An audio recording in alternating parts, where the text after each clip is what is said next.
Assalamualaikum warahmatullahi wabarakatuh. Alhamdulillahilladzi arsala rasulahu bil huda wa dinil haqq liyudhhirahu 'alad din kullih wa kafaa billahi shahida. Asyhadu an la ilaha illallah wahdahu la syarika lah wa asyhadu anna Muhammadan abduhu wa rasuluh. Allahumma shalli ala sayyidina Muhammad wa ala ali sayyidina Muhammad wa ashabihi wa dzurriyyatihi wa man tabi'ahum bi ihsanin ila yaumiddin. Pemirsa yang dirahmati Allah Subhanahu wa taala, alhamdulillah, dengan memuji syukur kepada Allah Subhanahu wa taala, pada kesempatan ini kita bisa bertemu kembali, bisa bersua kembali dalam kajian kita, yaitu studi Al-Quran dan Hadis.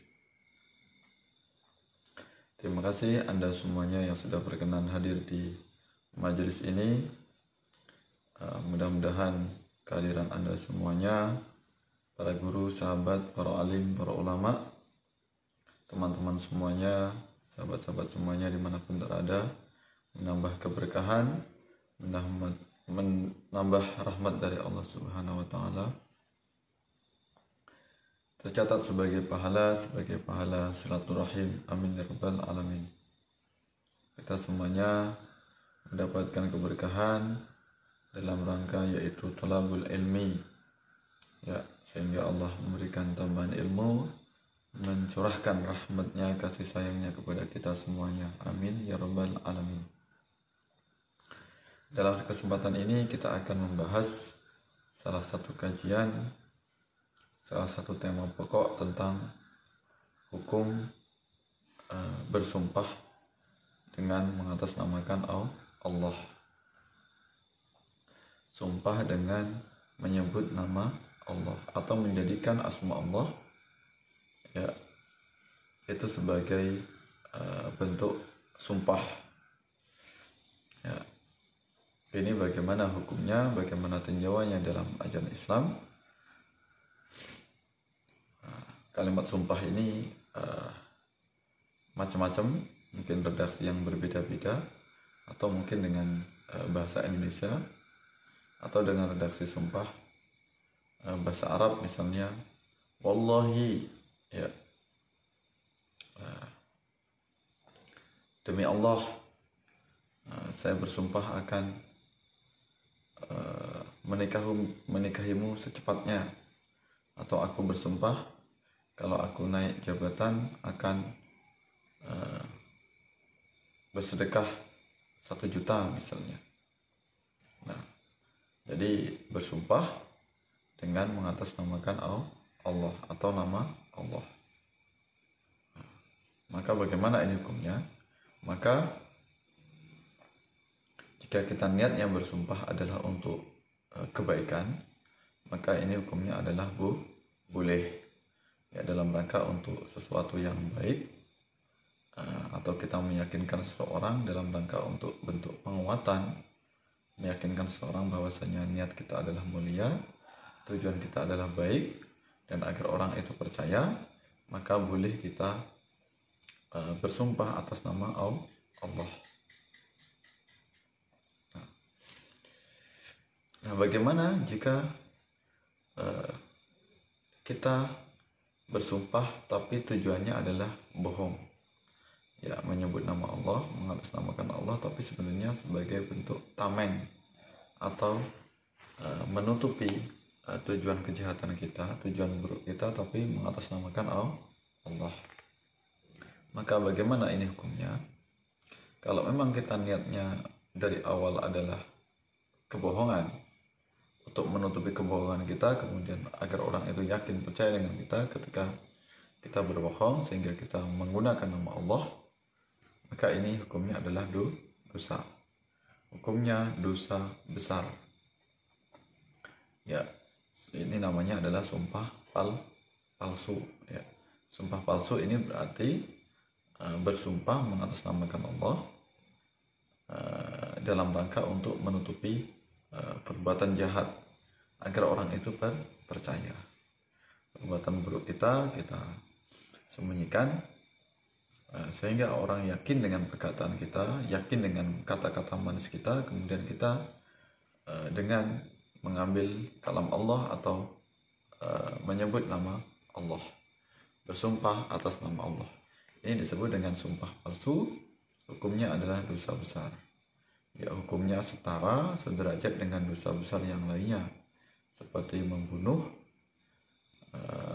melakukan perbuatan musyrik, atau durhaka kepada orang tua.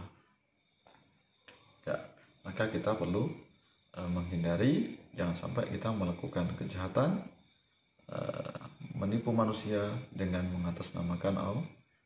Maka konsekuensinya sangat besar sekali, dosa yang sangat sulit untuk diampuni oleh Allah Subhanahu wa Ta'ala, setara dengan dosa menyekutukan Allah. Kita berbohong saja, kita melakukan kejahatan saja, tidak disertai dengan sumpah, tidak mengatasnamakan Allah saja, itu sudah berdosa. Terlebih ketika kita melakukan kejahatan kemudian kita berbohong agar meyakinkan orang agar percaya kepada kita, kemudian meminjam nama Allah yang agung, nama Allah yang mulia, maka itu dosanya sangat besar sekali. Ya. Kemudian kita bersumpah, niatnya adalah baik, dan kita berupaya untuk kita melaksanakan sumpah tersebut. Ya, kita bersumpah mengatasnamakan Allah, bahwasanya apa yang kita sumpahi, apa yang kita niatkan itu kita yakin kita mampu melaksanakannya. Namun dalam prosesnya kemudian, dalam waktu berikutnya ternyata kita tidak mampu melaksanakan apa yang kita sudah niatkan dengan bersumpah tersebut. Nah, bagaimana ini hukumnya? Kalau kita niat untuk melaksanakan sumpah kita, ternyata kita tidak mampu. Misalnya saya bersumpah akan segera menikahimu, ternyata seiring waktu nggak jadi. Ya, ternyata ada pilihan lain, atau kita ada problem atau ada kendala sehingga tidak jadi untuk menikahi. Berarti kita membatalkan dari sumpah kita. Bagaimana ini hukumnya membatalkan sumpah kita? Maka kalau memang kita tidak mampu melaksanakan sumpah kita, walaupun kita awalnya tadi kita benar-benar untuk melaksanakannya, maka boleh membatalkan sumpah, namun dengan kafarat atau kifarat. Ya, kafarat atau kifarat itu artinya adalah tebusan, atau sebagai bentuk agar kita diampuni oleh Allah, atau kita lolos dari sumpah tersebut.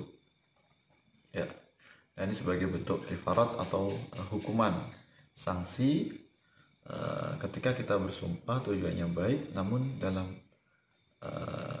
perjalanannya kita tidak mampu melaksanakan sumpah tersebut. Maka harus ada hukuman atau kifarat atau kafarat. Nah, ini dijelaskan di dalam Al-Quran, di dalam surat Al-Ma'idah ayat 89. Ini ada ayatnya tentang bagaimana kita bersumpah, kemudian jika kita membatalkan sumpah tersebut. Bismillahirrahmanirrahim. La yu'akhidukumullahu billaghwi fi aymanikum, walakin yu'akhidukum bima aqadtumul ayman. Fakaffaratuhu it'amu 'asharati masakin min awsati ma tud'imuna ahlikum aw kiswatuhum aw tahriru raqabah. Faman lam yajid fasiyamu salasati ayyam. Dzalika kaffaratu aymanikum idza halaftum wahfazu aymanakum. Kadzalika yubayyinullahu lakum ayatihi la'allakum tashkurun. Nah, itu ayatnya surat Al-Ma'idah ayat 89 yang menjelaskan secara detail bagaimana caranya agar kita lolos atau kita membayar kafarat dari sumpah yang telah kita ucapkan. atau sumpah yang kita niatkan tersebut. Ya, sumpah atas nama Allah. La yu'akhidhukumullahu billaghwi fi aymanikum. La yu'akhidhukumullah, Allah tidak menghukumi kamu, tidak menghukumi kalian, billaghwi fi aymanikum, ya, ketika kamu bersumpah itu tidak disengaja. Maka ketika kita bersumpah bukan niat untuk benar-benar bersumpah, tidak sengaja, maka ini Allah tidak menghukumnya. Allah tidak akan memberikan sanksi atau siksa. La yu'akhidhukumullahu billaghwi fi aymanikum walaki yu'akhidhukum bima aqadtumul aiman. Akan tetapi walaki yu'akhidhukumullah, Allah itu akan menyiksa atau menghukumi kamu aqadtumul aiman, ketika kamu itu bersumpah dengan bersungguh-sungguh atau bersumpah dengan jujur, dengan benar-benar niat bersumpah. Ya, bersumpah niat untuk meyakinkan orang, berarti bukan karena tidak sengaja. Fakafaratuhu, maka kafaratnya atau hukumannya ketika kita ingin membatalkan sumpah, it'amu asyarati masakin.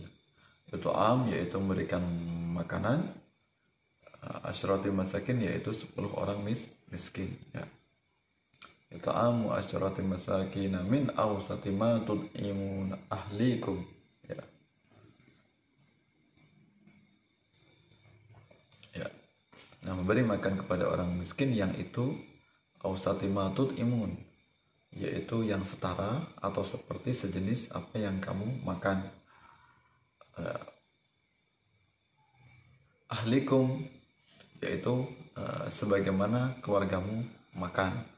Jadi kita memberi makan kepada orang, ya, sebanyak 10 orang yang mengenyangkan, yang layak, yang wajar sebagaimana apa yang kita makan, 10 orang. Ya. Ini tahapan yang pertama. Nanti kalau kita tidak mampu untuk tahapan ini yang 10 orang yang tadi memberi makan, maka ada tahapan yang lain atau standar yang lain. Au kiswatuhum, atau memberikan pakaian kepada mereka, kepada 10 orang tersebut, ya. Au satimatut imuna ahlikum au kiswatuhum au tahriru raqabah. Ya, kalau kita tidak mampu memberikan pakaian ke 10 orang tersebut, maka yaitu memerdekakan budak, ya, memerdekakan seorang budak, ya.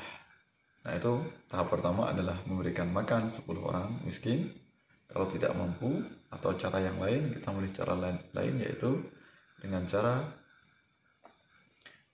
memberi pakaian kepada 10 orang miskin. Kalau tidak mampu, memerdekakan budak 1 orang, ya. Au tahriru raqabah. Faman lam yajid fasyamu salasati ayyam. Kalau tidak mampu atau tidak mendapati dengan cara yang tadi, 3 cara yang tersebut tadi, ya,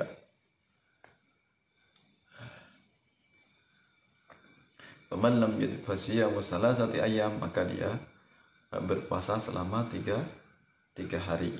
Nah, maka kalau tidak menggunakan yang 3 cara terdahulu tadi, maka tebusan yang terakhir atau cara yang terakhir, dendanya itu dengan cara berpuasa selama 3 hari.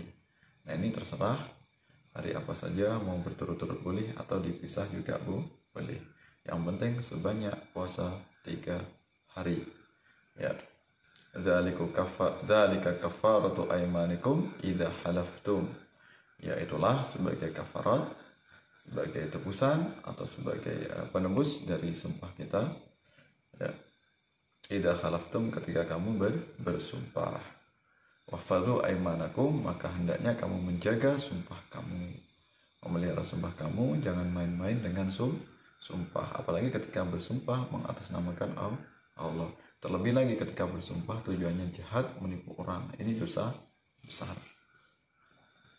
Ya, maka jangan sekali-kali kita memudahkan untuk mengucapkan sumpah atas nama Allah. Maka sebaiknya kalau memang kita orang yang jujur, maka jangan gampang untuk bersumpah atas nama Allah. Insya Allah ketika kita memang benar-benar orang yang jujur tanpa harus menyebut nama Allah pun orang pasti akan percaya. Tapi ketika memang kita ini adalah orang yang pembohong, sering bohong, maka ketika kita menyebutkan sumpah atas nama Allah, juga tidak semuanya orang akan percaya. Justru itu akan menodai kemuliaan, kesucian nama Allah. Maka wajar jika bersumpah bohong, bersumpah palsu atas nama Allah, maka sangat berdosa, dosa besar. Ya. Kadzalika yubayyinullahu lakum, demikianlah Allah menjelaskan dengan sangat detail kepada kamu, dengan sangat gamblang, dengan sangat jelas kepada kamu ayatihi, ayat-ayatnya, la'alakum tashkurun, mudah-mudahan kamu menjadi hambanya yang bersyukur, ya, menjadi orang yang bersyukur. Ya, tanda dari orang yang bersyukur adalah melaksanakan apa yang sudah menjadi janji kita atau sumpah kita. Jangan terlalu gampang bersumpah atas nama Allah, kecuali dalam kondisi tertentu, kondisi terdesak, dan memang kita tidak tujuannya buruk, bukan melakukan kejahatan mengatasnamakan nama Allah, maka itu boleh. Demikian yang bisa saya sampaikan, mudah-mudahan bermanfaat dalam rangka thalabul ilmi. Mohon maaf atas segala kekurangan, segala kesalahan. Mudah-mudahan Allah memberikan rahmat, memberikan keberkahan, kasih sayang kepada kita semuanya. Amin ya rabbal alamin. Sampai bertemu dalam kesempatan yang lain. Mudah-mudahan kita semua dalam lindungan Allah Subhanahu wa taala. Wallahu muwaffiq ila aqwamit thoriq. Assalamualaikum warahmatullahi